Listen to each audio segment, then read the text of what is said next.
आज का इशू जैसे आपको पता है कि चंद रोज पहले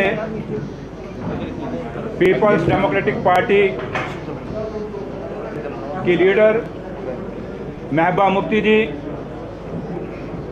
जो दोबारा से पार्टी प्रेसिडेंट चुनी गई थी, और जब वो पार्टी प्रेसिडेंट चुनी गई उसके बाद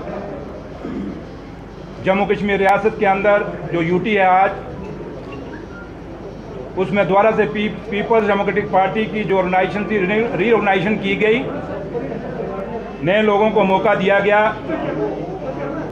जिसमें मुझे भी दोबारा से जनरल सेक्रेटरी बनाया गया था और पॉलिटिकल अफेयर कमेटी का मेंबर भी बनाया गया था। साथियों,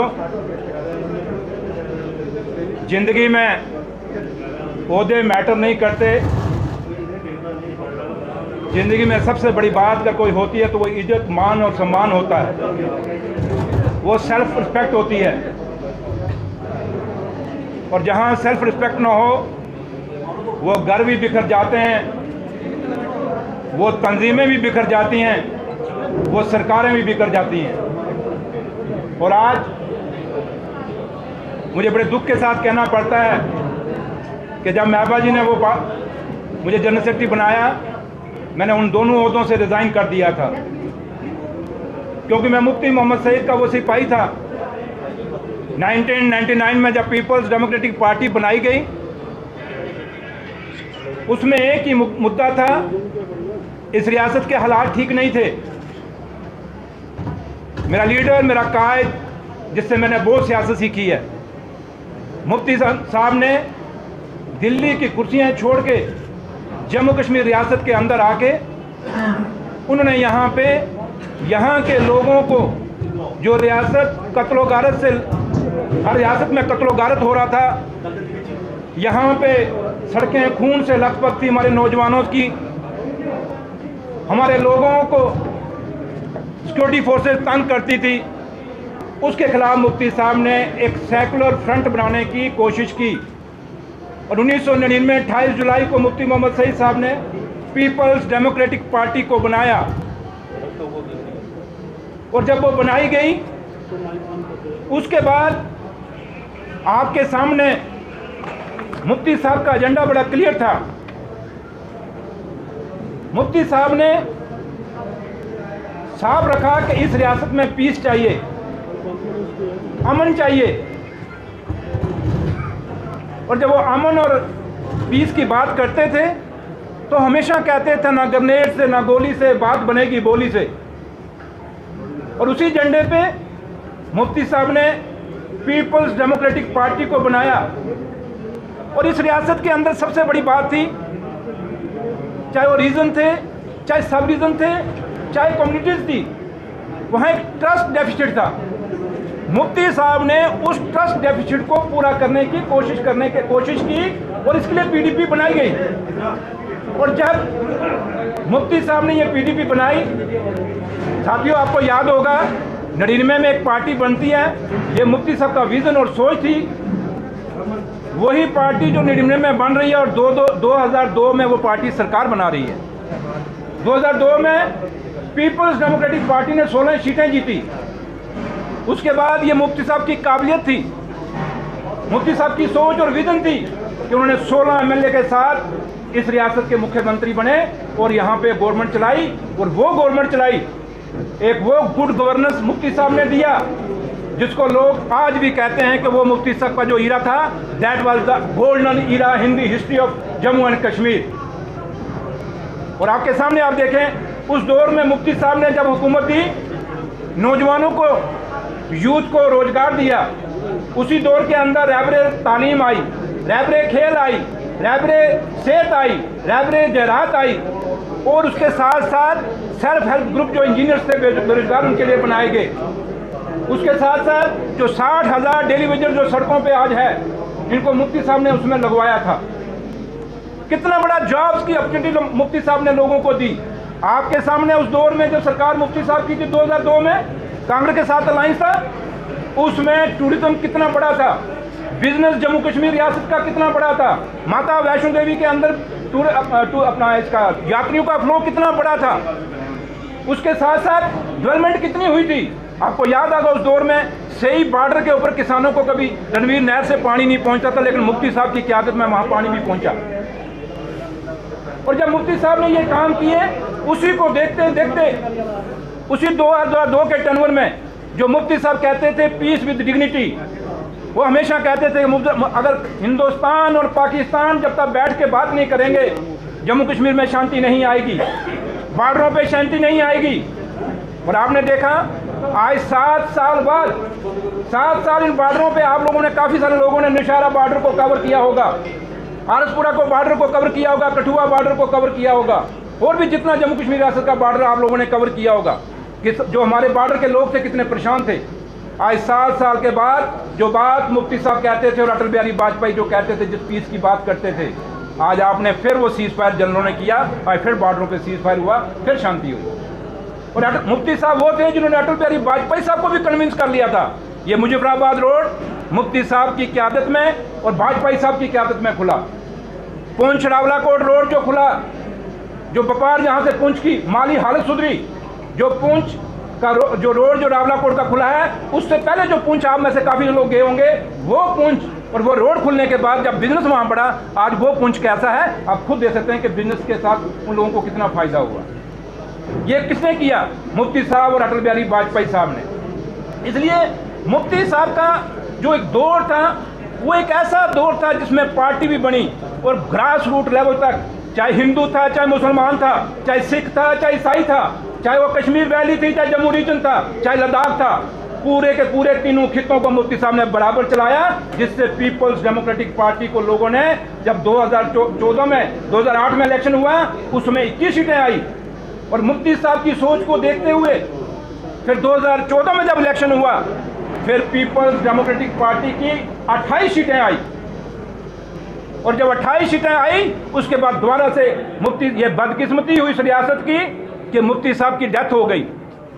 और मुफ्ती साहब की डेथ के बाद आज जब हम पीपल्स डेमोक्रेटिक पार्टी को देखते हैं, आपके सामने बड़े दुख और अफसोस के साथ कहना पड़ता है कि पीपल्स डेमोक्रेटिक पार्टी जो मुफ्ती मोहम्मद सईद की पार्टी थी, जो हर कौम, हर मजहब, हर रीजन, हर सब रीजन की पार्टी थी, वो आज चंद जो ड्राइंग रूम पॉलिटिशियन हैं, जो लैंड ग्रैबर हैं, जो लैंड माफिया हैं, उन्होंने हाईजैक कर लिया है, पीपल्स डेमोक्रेटिक पार्टी को हाईजैक कर लिया है। वो पीडीपी जो मुफ्ती मोहम्मद सईद की थी, वो पीडीपी आज ड्राइंग रूम में घुस गई है।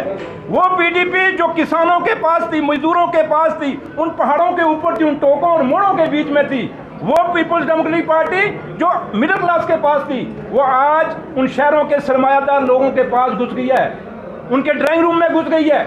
वहां जाके फैसले हो रहे हैं कि पीपल्स डेमोक्रेटिक पार्टी के ओहदेदार कौन बनेंगे, किसके पास कितना पैसा, उसके हिसाब से उनको ओहदे मिलेंगे, किसके पास कितनी ज़्यादा जमीन लैंड ग्रैब की है जम्मू में, किसने ज़्यादा कितना बड़ा लैंड माफिया है वो जम्मू के अंदर, उसी के हिसाब से ओहदे दिए जाएंगे।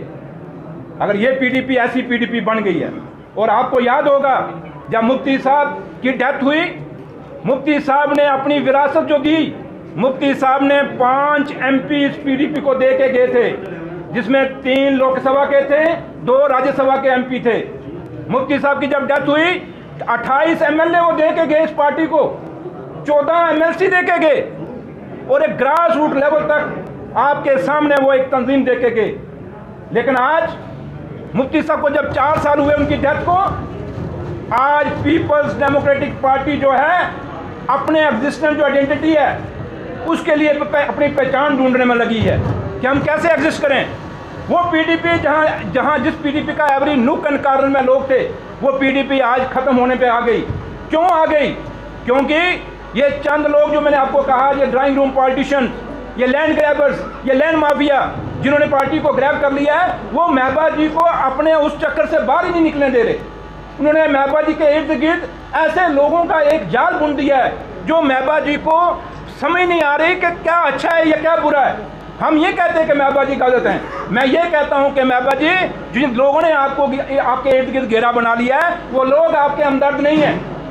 जब 1999 में पार्टी बनी, जो लोग उस दौर में साथ चले, उसमें 99 में लोग कहते थे पीडीपी कभी वजूद में नहीं आएगी, ये कभी हुकूमत में नहीं आएगी। और उसमें जो लोग आज वोटों पे बैठे हैं, ये लोग घरों में बैठे हुए थे, ये कहते थे पीडीपी कभी नहीं आएगी। और आज वो लोग जिन्होंने पार्टी खड़ी की, जब वो बार बार पार्टी छोड़ के जा रहे हैं, क्यों जा रहे हैं? कभी महबूबा जी ने उनको पूछा आज कितने दिन हुए मैंने रिजाइन किए हुए? क्या महबूबा जी ने मुझे पूछा कि आप क्यों पार्टी छोड़ रहे हो? इसका मतलब आप कहते हो कि जो है जाए, जो मुफ्ती साहब का खास था, जो मास लीडर है, जिसके साथ दुनिया है, जिसके साथ पब्लिक है, उसको आप कहते हो जाओ, लेकिन जिनके पास कुछ नहीं है उनको अपने साथ बैठा रहे हो। और ये आज हमें दुख हो रहा है कि मुफ्ती साहब की मेहनत जया हो रही है। वो 48 डिग्री के टेम्परेचर में मुफ्ती साहब जम्मू में बैठे थे। मुफ्ती साहब ने बड़ा खून, आप सब जानते हैं, आप लोगों ने कितने सारे आप लोग साथी हैं जिन्होंने मुफ्ती साहब के हमेशा इंटरेक्शन की, आपने खुद मुफ्ती साहब से कई बार बात की होगी। आज वो मुफ्ती साहब का जो सपना था वो बिखरते हम देख रहे हैं। और जब ये बिखरते हुए देख रहे हैं, हम मुफ्ती साहब की वो तालीम वो पार्टी चाहते थे जिसके अंदर हर आदमी की कदर हो। तो लेकिन आज वो जो लोग छोड़ के जा रहे हैं, महबूबा जी उनको नहीं पूछ रहे, और सिर्फ क्या कर रहे हैं कि चंद लोग क्या उठते हैं, अली जी इनको एजेंसियां दबा रही हैं, इनको गवर्नमेंट दबा रही है। मैं दावे से कहता हूं, कौन सी एजेंसी मुझे दबा रही है? कौन सी सरकार मुझे दबा सकती है? हमें कोई नहीं दबा सकता। अगर हमें आज पार्टी छुड़वाई गई है, किसी एजेंसी ने नहीं छुड़ाई, किसी सरकार ने नहीं छुड़ाई, मुझे छुड़ाई अगर पार्टी तो पीपल्स डेमोक्रेटिक पार्टी की लीडरशिप ने छुड़ाई है। वो लीडर जो आज पार्टी को हाईजैक करके बैठ गए हैं। इसलिए महबूबा जी मैं हाथ बांध के आपसे रिक्वेस्ट करता हूं, जिन लोगों को आप कह रहे हो एजेंसियों पे लोग हैं ये पार्टी छोड़ रहे हैं, जिनको आप कह रहे हो ये लोग प्रेशर में पार्टियां छोड़ रहे हैं, इनको मत बदनाम करिए। महबूबा जी ये आपके सिपाही थे, ये मुफ्ती मोहम्मद सईद के सिपाही थे, ये मुफ्ती साहब के साथ बुरे दौर में खड़े रहे। जब दुनिया इनका साथ नहीं दे रही थी मुफ्ती साहब का, उस समय हम जैसे लोग जो कहीं छोड़ के चले गए वो लोग आपके साथ खड़े थे। ये जो आज आपके साथ खड़े हैं ये लोग आपके सके नहीं है। इसलिए ये मत कहिए कि एजेंसियां हमें खरीद रही हैं या एजेंसियां हमें प्रेशर कर रही हैं। ये कन्फ्यूजन मैं मीडिया के माध्यम से क्लियर करना चाहता हूँ। कोई नहीं ये एजेंसियों के कहने पे छोड़ के जा रहा। वो अगर छोड़ के जा रहा है, जब लीडरशिप के पास हम पहुंच नहीं पा रहे, हम अपनी बात नहीं रख पा रहे, तो उससे अच्छा है कि आप पार्टी छोड़ दो, क्योंकि रोज रोज लड़ाई से कोई फायदा वहां होने वाला नहीं है। इसलिए साथियों मैं आपसे एक चीज़ कहना चाहूँगा कि आज आपने जब देखा होगा 5 अगस्त 2019 के बाद यहाँ जम्मू में पीपल्स डेमोक्रेटिक पार्टी के क्या हालात थे। उस दौर के बाद जो लोग आज पीपल्स डेमोक्रेटिक पार्टी के दफ्तर आज अंदर आप बैठे देखते होंगे जम्मू के अंदर, उसमें ये कहाँ थे वो 2 साल के अंदर? उसमें अकेला सुरेंद्र चौधरी जम्मू के अंदर लड़ाई लड़ रहा था। अकेला सुरेंद्र चौधरी 370 कहता था हमें हमारा स्पेशल स्टेटस जो जम्मू का है, जम्मू कश्मीर का, वो नहीं खत्म होना चाहिए। अगर हिमाचल को स्पेशल स्टेटस है, बाकी स्टेटों को स्पेशल स्टेटस है, तो जम्मू कश्मीर का स्पेशल स्टेटस क्यों खत्म होगा? हम कहते हैं कि हमने यूटी से स्टेट बनते हुए देखी, ये मैं कहता था और आज भी कहता हूँ कि हमें यूटी नहीं चाहिए, हमें स्टेट चाहिए। और जम्मू का डोगरा भी ये बात कहता है कि हमें जैसे हिमाचल का स्पेशल स्टेटस है, हमें वो चाहिए। हमारे बच्चों के जो रोजगार है वो सेफ चाहिए, हमें अपनी ज़मीनें सेफ चाहिए, हमें अपना बिजनेस सेफ चाहिए। हम नहीं चाहते कि बाहर के लोग आके यहाँ पे हमारी यहाँ गुंडागर्दी बढ़े, यहाँ रेप केसेस बढ़े। यहाँ हमारा जम्मू एक भाईचारा वाला जम्मू है, हमारा वो जम्मू जहाँ डोगरों का इतिहास है। हमने देशभक्ति की अपनी बड़ी एग्जाम्पलें दी हैं, हमें किसी के आगे प्रूफ करने की जरूरत नहीं कि हम देशभक्त हैं नहीं है। आपने जब जम्मू कश्मीर में ये झंडे की बात आई, आपने देखा होगा मैंने अपनी रैलियों में झंडा लगाया, पीपल्स डेमोक्रेटिक पार्टी के बाद दफ्तर मैंने झंडा लगाया। क्यों? कि झंडा मैं एक फौजी का बेटा हूँ, हम झंडे की तौहीन नहीं होना देंगे कभी भी। पार्टियों में जरूर है, लेकिन देश के आइन, देश का तिरंगा, देश के कानून को कभी हम बेइज्जत नहीं होने देंगे। लेकिन जहाँ तक ताल्लुक है, आज आप देखें कि पीपल्स डेमोक्रेटिक पार्टी का आपने जितने भी सारे लोग देखे, आज जम्मू सूबे के अंदर 140 सीटें थी डीडीसी की, उसमें से 140 में सिर्फ नौशहरा की सीट एक डॉक्टर मनोज सिंह ने जीती, जो आज भी हमारे साथ अभी आ रहे। मैंने आपको कहा था वेट कर लो, जाम में फंसे हुए, उनके साथ हमने एक सीट डीडीसी की जिताई। पूरी पीडीपी पूरे जम्मू प्रोविंस में आ रही। जहां जो आज लीडर जो पीडीपी ऑफिस जम्मू दफ्तर में बैठे हुए हैं, उनको पूछिए कि आपके रिलेशन में लोग खड़े हुए थे, उनकी तो जमानतें भी जब्त होगी। ये बीडीसी चेयरमैन निशर असम ने मास्टर बोधराज जी जिताए थे आपके सामने। और निशारा कौन सी कॉन्स्टिट्यूंसी आपको पता है? भारतीय जनता पार्टी का गढ़ माना जाता है, भारतीय जनता पार्टी का प्रदेश अध्यक्ष वहां से। उसके बावजूद भी हमने बीडीसी चेयरमैन जिताया, हमने डीडीसी का मेंबर जिताया, हमने कभी कंप्रोमाइज नहीं किया। हम अगर एक दीवार बन के खड़े रहे महबूबा मुफ्ती के आगे साथ, हमने उनको कहीं झुकने नहीं दिया। और आपने भी केवल मुझे सवाल पूछे थे, मैंने किसी सवाल से कभी दूर भागा नहीं, मैंने हर बात की आपका जवाब दिया। इसलिए साथियों, आज मैं आपसे ये कहना चाहूँगा कि आज बड़े दुख के साथ मुझे कहना पड़ता है कि मैं वो मुफ्ती मोहम्मद का सिपाही, क्योंकि मैं मेंबर लेजिस्लेटिव काउंसिल बना, मैं इलेक्शन हार गया था।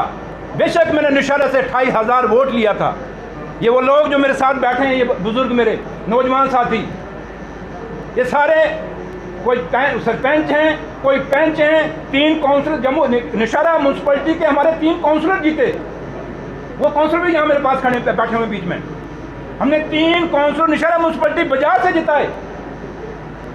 और उसके बाद ये सारे लोग जो हैं, पंच, सरपंच, काउंसलर, जुडिशल कमेटी के चेयरमैन, नायब सरपंच, और हमारी जितनी भी हमारी ब्लॉक कमेटी, जोन कमेटी है वहाँ की, हमारी ब्लॉक कमेटियाँ हैं जितनी भी वहाँ पे, जैसे हमारी सुंदरवानी की ब्लॉक कमेटी है, उसके प्रेसिडेंट हमारे कैप्टन पूनू सिंह जी यहीं ये बैठे हैं, कैप्टन पूनू सिंह जी। उसके बाद हमारे ओम प्रकाश जी जो जोन प्रेसिडेंट हैं नौशहरा के। मतलब कितने सारे लोग हैं।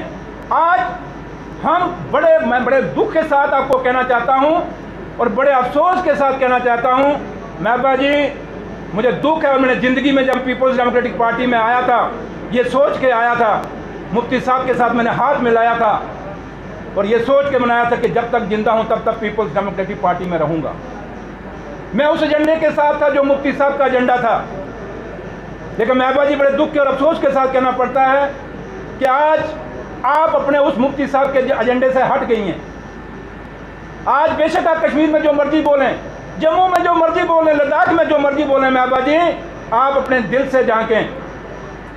कुछ बातें मैं यहाँ नहीं कहना चाहता, लेकिन महबूबा जी आपको याद होगा, जिस ना नेट से, ना गोली से, ना बात बनेगी बोली से, जो एजेंडा मुफ्ती साहब लेके चले थे इस रियासत के अंदर, जब आप चीफ मिनिस्टर थी, क्या वो एजेंडा कहीं चला, हमें दिखा? इसलिए मैं आज, क्योंकि मैं खुद आज दुखी हूँ, परेशान हूँ, क्योंकि इतने दिन मैंने महबूबा जी आपका वेट किया था, लेकिन आपने मुझे नहीं बुलाया, आपने किसी को मेरे पास भेजने की भी जहमत नहीं उठाई, आपने मुझे एक फ़ोन भी नहीं किया। और महबूबा जी, अगर आप मुफ्ती मोहम्मद सईद की बेटी हैं तो मैं मुफ्ती मोहम्मद सईद का एक वर्कर हूँ, एक सिपाही था।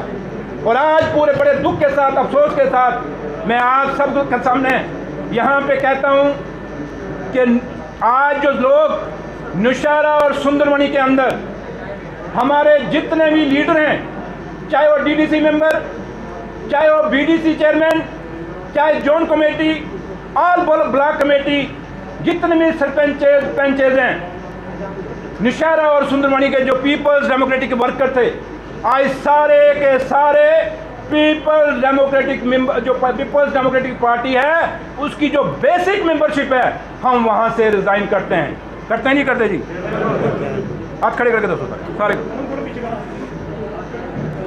आज सारे के सारे हम यहाँ पे रिजाइन करते हैं। और महबूबा जी, मैं फिर आज आपको कहता हूँ, मैं आपके कारण रिजाइन करके नहीं जा रहा। आपके जो लोग, जो ड्राइंग रूम पॉलिटिशियन आपने इर्द गिर्द इकट्ठे किए हैं, जो लैंड माफिया और लैंड ग्रैबर आपने इकट्ठे किए हैं, उनके कारण आज Surendra Chaudhary People's Democratic Party यहाँ छोड़ के जा रहा है। मैं किसी एजेंसी के प्रेशर में छोड़ के नहीं जा रहा, मैं किसी सरकार के प्रेशर में नहीं छोड़ के जा रहा। और आज के बाद साथियों, मैं आपके सामने कहना चाहता हूँ, हम लोग, मैं अभी कॉन्स्टिट्यूंसी में जाऊँगा अपनी, मैं कल मैं सुबह जा रहा हूँ अपनी कॉन्स्टिट्यूंसी के अंदर नौशहरा।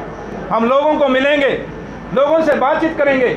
यहाँ लोगों ने बड़े कन्फ्यूजन, उस पार्टी में सुरेंद्र चौधरी जा रहा है, उस पार्टी में। मेरी कोई पार्टी नहीं, मेरी पार्टी मेरे लोग हैं। ये इतने लोग जो सुबह उठ के गाँव से, बड़े दूर दराज इलाकों से, पंच, सरपंच, काउंसलर, बीडीसी, डीडीसी के जो मेंबर यहाँ पहुँचे हैं, ये सिर्फ इसलिए आए हैं कि सुरेंद्र चौधरी तू अकेला नहीं, हम तेरे साथ हैं। और आज मैं वापस जाऊँगा अपने इलाकों में, उन पहाड़ों पे दोबारा जाऊँगा जहाँ से ये लोगों को मैं मुफ्ती साहब के साथ मैंने जोड़ा था। उन पहाड़ों पे जाके लोगों को बताएंगे। उसके बाद जो लोग कहेंगे, जिधर लोग कहेंगे, जिस पार्टी के लिए कहेंगे, अगर वो कहेंगे किसी पार्टी को ज्वाइन कर, मैं उस पार्टी को ज्वाइन करूंगा। अगर वो कहेंगे कि तू इंडिपेंडेंट रहे, तो मुझे इंडिपेंडेंट रहने में भी कोई गुरेज नहीं है। वो कहेंगे कि तू इलेक्शन मत लड़, मैं इलेक्शन भी नहीं लड़ूंगा। ये मेरा फैसला लोगों के पे डिपेंड होगा। सुरेंद्र चौधरी अगर आज आपके सामने यहाँ बैठा है तो सिर्फ और सिर्फ लोगों के कारण, और जो स्टेटस मुझे दिया, मैं आज भी कहता हूँ, मेरे पास लफ्ज नहीं, जब तक जिंदा हूँ मुफ्ती मोहम्मद सईद को हमेशा याद रखूँगा, क्योंकि मुफ्ती मोहम्मद सईद साहब ने जो किया है वो गलत किया है। और एक बात मैं ईडी से भी कहना चाहूँगा आपके माध्यम से कि आप महबूबा जी से जो मर्जी सवाल पूछें, लेकिन मुफ्ती साहब का जो मकबरा है वहाँ क्या पैसा लगा क्या नहीं लगा वो नहीं पूछना चाहिए। क्यों नहीं पूछना चाहिए कि मुफ्ती मोहम्मद सईद वो मेरा लीडर था, वो इस देश का होम मिनिस्टर रहा, वो मुफ्ती मोहम्मद सईद जिसने इस जम्मू कश्मीर रियासत में पीस के लिए लड़ाई लड़ी, जंग लड़ी। मुफ्ती मोहम्मद सईद के मुंह से कभी कम्युनल लाइन नहीं निकली। इसलिए मुफ्ती साहब का जहाँ तक मकबरे का ताल्लुक है, मैं तो सरकार से ये भी अपील करूँगा कि उसको एक अच्छी चीज़ बनानी चाहिए जिससे लोग मुफ्ती साहब के मकबरे को देखने जाएँ। बाकी रहा यहीं तक बात ताल्लुक है कि सरकार के टनूर में क्या हुआ क्या नहीं हुआ वो सरकार पूछे, हमें उसमें कोई ऑब्जेक्शन नहीं, बट कुछ चीज़ें हैं वहाँ थोड़ा सा परहेज होना चाहिए। तो लिहाजा साथियों, मैं आप सबका बहुत बहुत आभारी हूँ, शुक्रिया अदा करता हूँ कि आप सब यहाँ पे आए। लेकिन फिर आपसे मैं कहूँगा कि आज सुरेंद्र चौधरी किसी लालच में, किसी दबाव में, किसी प्रेशर में पीपल्स डेमोक्रेटिक पार्टी नहीं छोड़ रहा, ना ये लोग छोड़ रहे हैं, हम अपनी मर्जी से छोड़ रहे हैं। और आज मुझे दुख हो रहा है कि मुफ्ती मोहम्मद सईद साहब की पीपल्स डेमोक्रेटिक पार्टी आज नौशहरा और सुंदरवानी के अंदर ख़त्म हो गई है। वो उसका जो बुनियाद है वो मुक गई है आज। और क्योंकि एक नौशहरा किताब पीर पंचाल के अंदर नौशहरा ही मजबूत कॉन्स्टिट्यूंसी आज रह गई थी जहाँ पे एक कैंडिडेट था। अदरवाइज आपने जानते हैं किताब पीर पंचाल में कहीं कैंडिडेट नहीं। तो लिहाजा आप सबका बहुत बहुत शुक्रिया।